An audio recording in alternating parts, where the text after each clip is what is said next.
pod bay doors.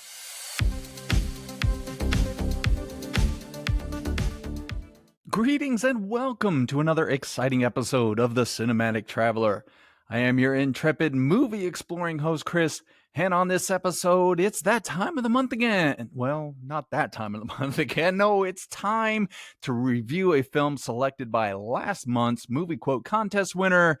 And this month, our winner has chosen the film History of the World Part 1. Directed by the legendary Mell Brooks. And I will be honest with you, I have no idea how this review is going to go, because how do you review a movie with no plot? This might be the biggest challenge I've ever faced. I know I say that every time, but it's part of my shtick at this point. But I'm excited to talk about it because I do love Mell Brooks. I grew up at that time when he was really at the peak of his career. So yeah, it's always fun to talk good old Mell Brooks. Now, before I do need to ask a favor of you. Whatever you are listening or watching this show on, somewhere there's a follow or subscribe button. If you could go ahead and hit that, I would greatly appreciate it, as it does help me and the show, but it also helps you. You won't miss any of my future episodes. Plus, you can go back and listen to all of my amazing reviews and hear my sexy, sexy voice. And sometimes you get to see my sexy, sexy face. And I'm going to keep saying that because it's good to be the king. I'm going to say that a lot throughout this episode, just to warn you now. So I hope you're doing well out there, my beloved listener. Yes, this is going to be an interesting episode. I do want to thank last month's movie quote contest winner. That would be the podcasting juggernaut that is Frank Mendoza of Reels of Cinema, and his other podcast, Movies Across the Pod, with his British co-host Davey A and his amazing Liverpool accent. And Frank's got his amazing Boston accent. There's accents everywhere. It's amazing. You have to listen to not only Reels of Cinema, but Movies Across the Pod. Check those things out. So he has given us an interesting film to talk about. God, Frank, I don't know how I'm going to do this. But before I get into the review, just got to over-explain a couple things. Well, really just one thing. I will say, normally I don't do spoilers on my show, but as this movie did come out in 1981, I think I'm going to risk it and talk about spoilers in my review. I am going to give you a plot synopsis. I don't know how I'm going to give you a plot synopsis, but I am going to give you one. And somewhere hidden in that plot synopsis is a movie quote. And if you can identify that movie quote and get in touch with me through Instagram at Cinematic Traveler Pod, or my email address, thecinimatictravelerpod@gmail.com, or in the comment sections on YouTube or whatever podcasting service you're listening to, I will give you a point. If you get it right at the end of the month, I add up all the points, and whoever wins gets to pick a movie for me to review next month. Oh my God, how exciting. How exciting is that? You get to know that it's good to be the king. So definitely play. I know it seems a little uncool, but that's the best time of the week, and that is to be uncool with Chris.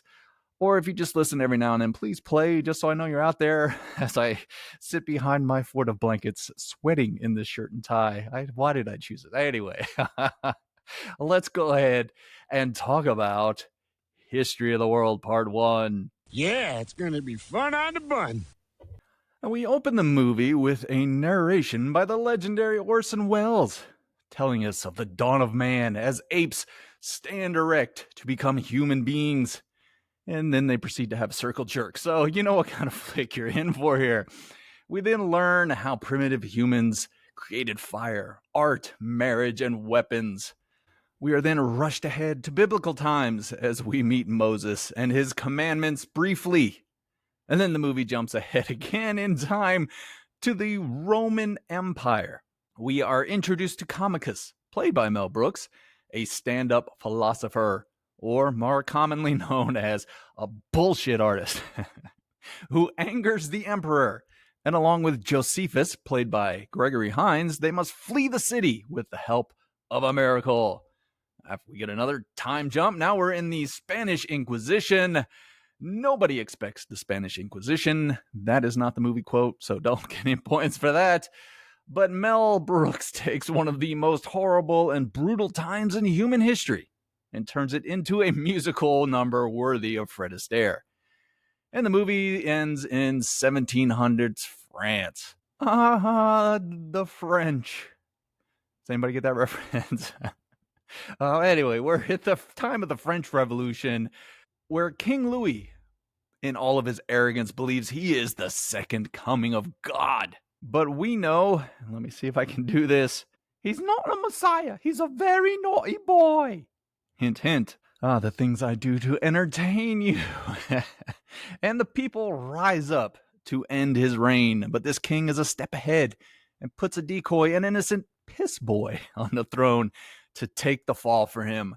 When all hope seems lost for our innocent hero, he is saved by our favorite miracle, and our collection of random comedy bits finally reaches its big ending.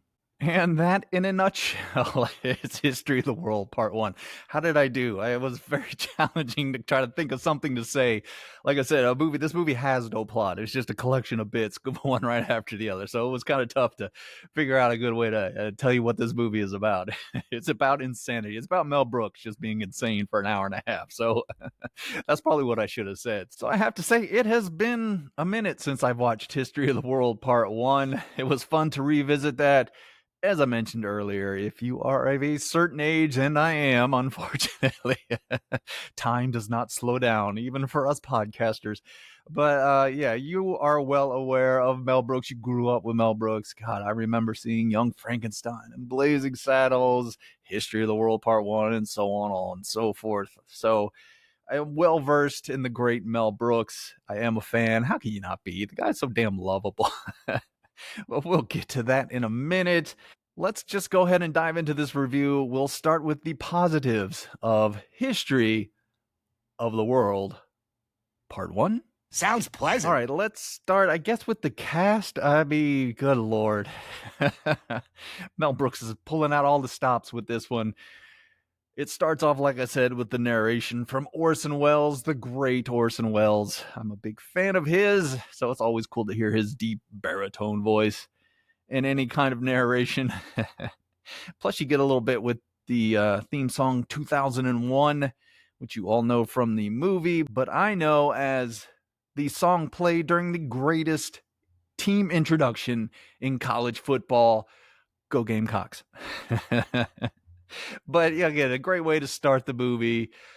I'll probably bounce around a little bit with the cast because next up, Gregory Hines. He seems to be having an amazing time in this movie. He's laughing through most of it. This is actually his first movie. I didn't know that. I also didn't know that his part was originally going to be played by Richard Pryor.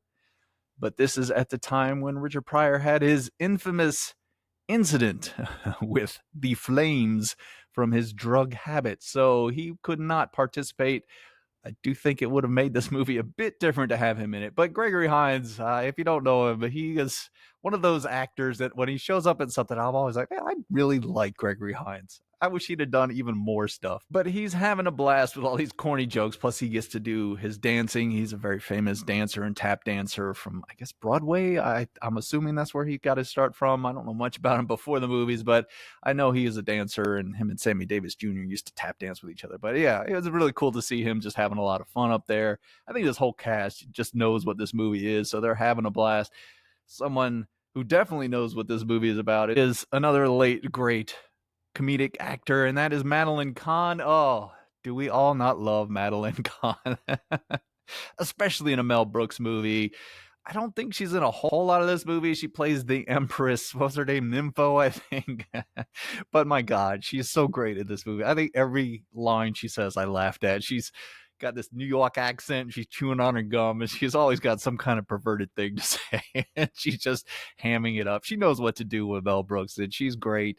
I miss Madeline Kahn. She was taken way too early from us. She was such a talent. Every time I see her, especially in these Mel Brooks movies, I'm just like, oh, what a brilliant comedic actor she was. And speaking of knowing how to work with Mel Brooks, you have his, I would say, typical cast members. You got Dom DeLuise as the Emperor Nero. He's a disgusting slob, and he plays that very well. And when you get to the French Revolution part of the movie, you've got Harvey Korman as Count de Monet, or Count de Money. No, it's de Monet. He always plays a character where they get the name wrong. But again, he's another actor that knows how to perform in a Mel Brooks movie. He has some great laughs. He sort of plays this effeminate aristocrat in the French royalty, and he's so sarcastic and snide, and he just plays that character so well, especially at this point in his career.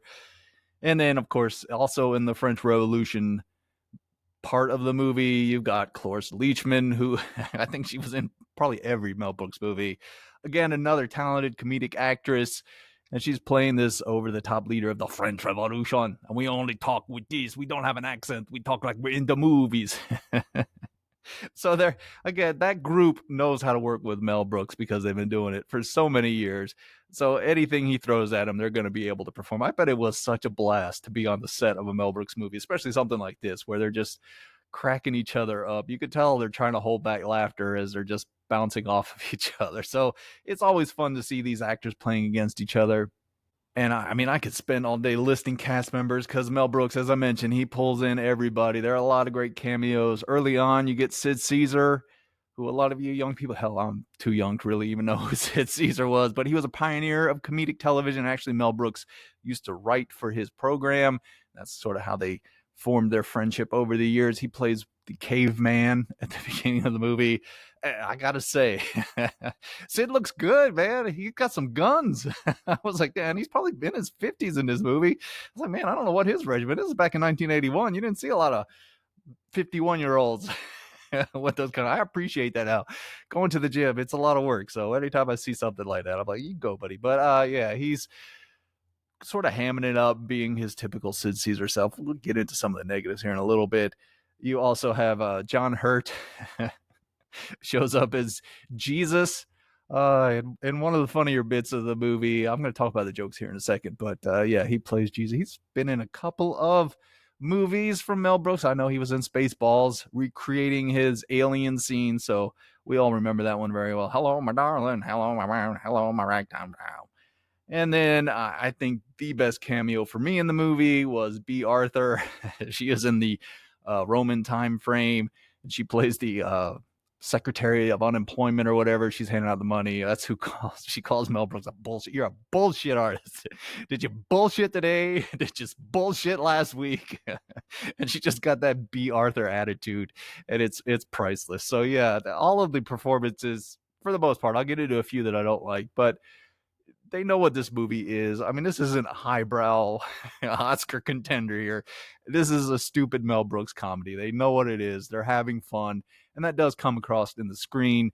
And it makes the movie more enjoyable because, you know, you're just having fun to laugh along. So, yeah, and even the jokes that don't land, you know, they're probably groaning as well as you are. So you're just having some fun with it.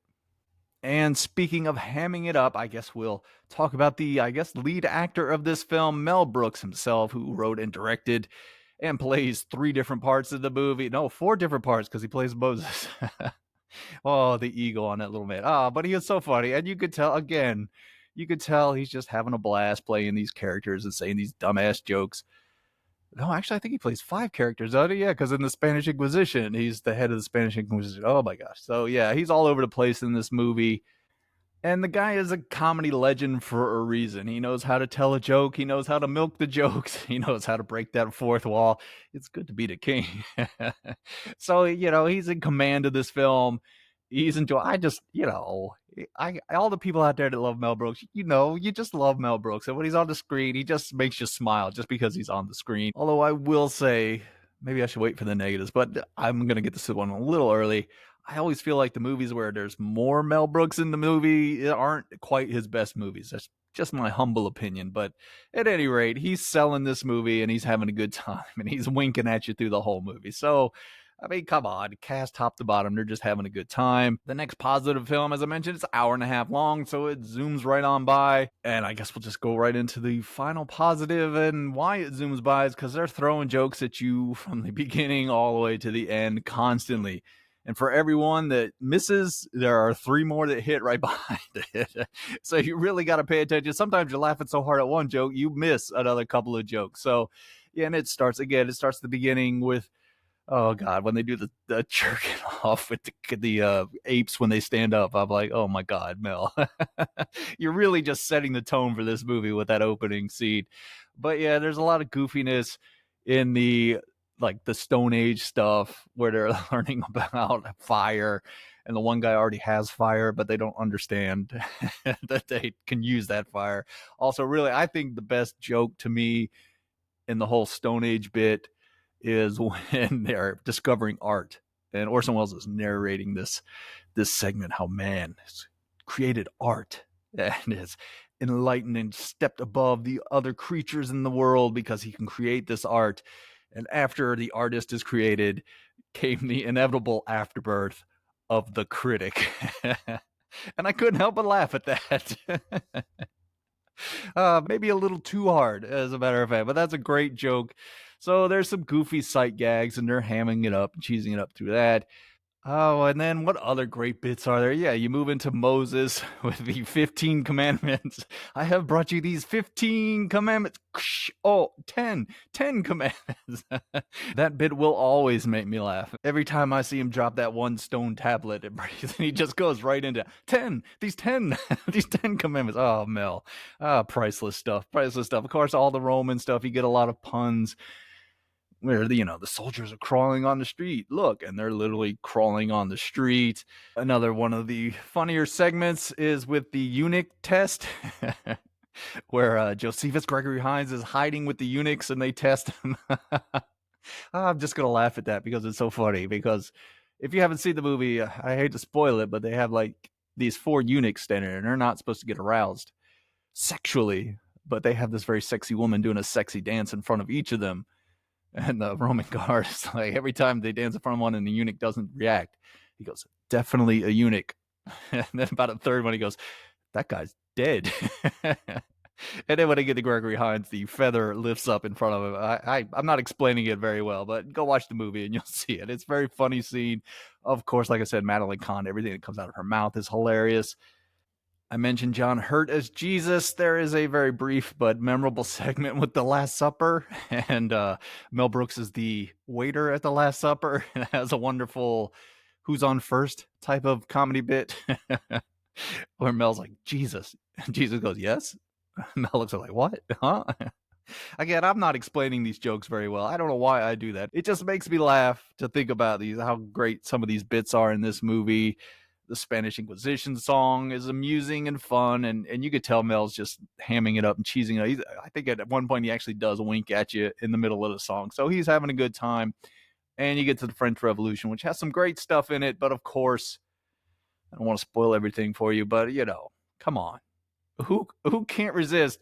It's good to be the king. maybe the greatest fourth wall break in the history of cinema. Every time he does it, I think he does it like 4 times. It is absolutely hilarious. I laugh every single fucking time.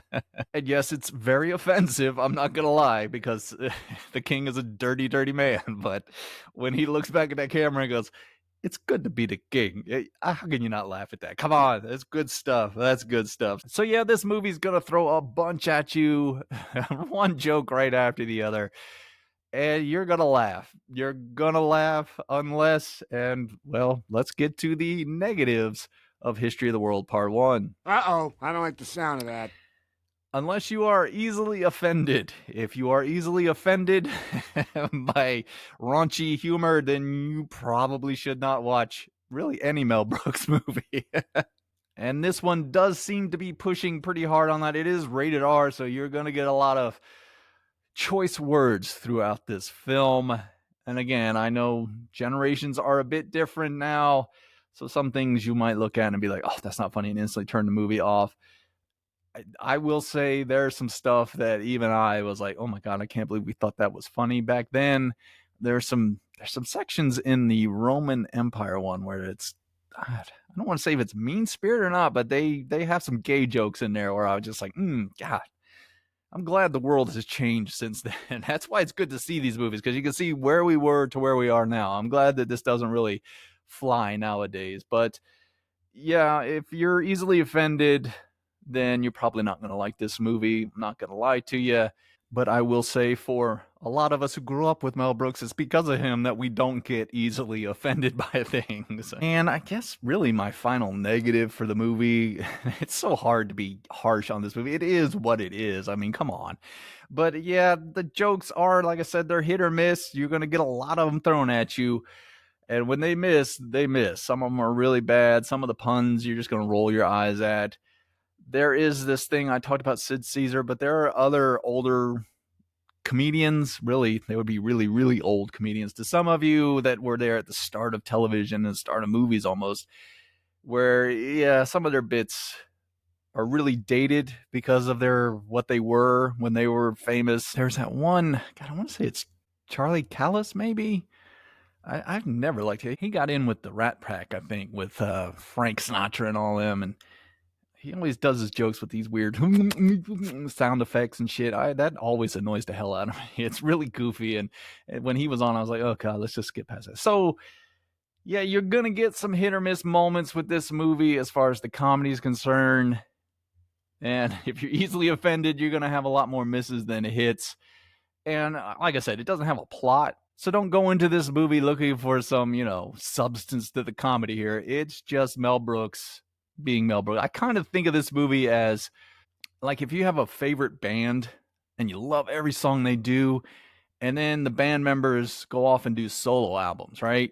And you'll listen to their solo album, and there'll be like a couple of good songs and then some really crappy songs. And you're like, okay, I know which songs they work on when they're in the band, why they're so good. That's kind of what this is. This isn't Mel Brooks at his best.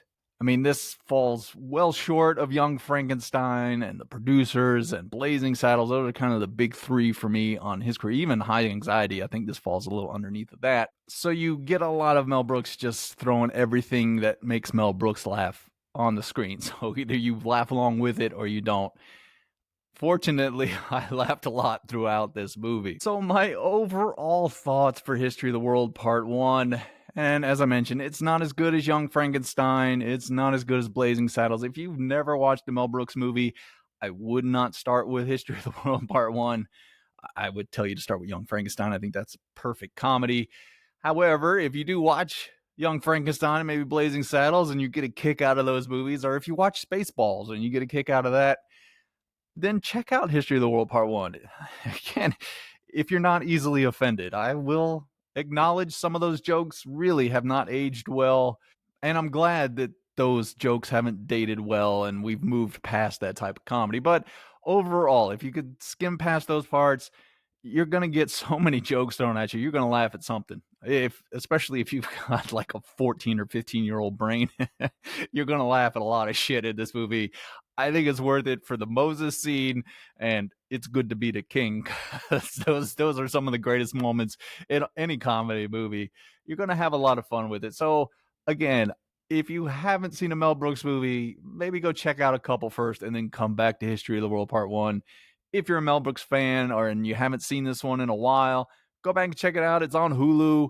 It'll get your memory banks all fired up and you'll have a good laugh at all of these crazy bits. And you'll go, I miss old Mel Brooks. Well, what a great guy.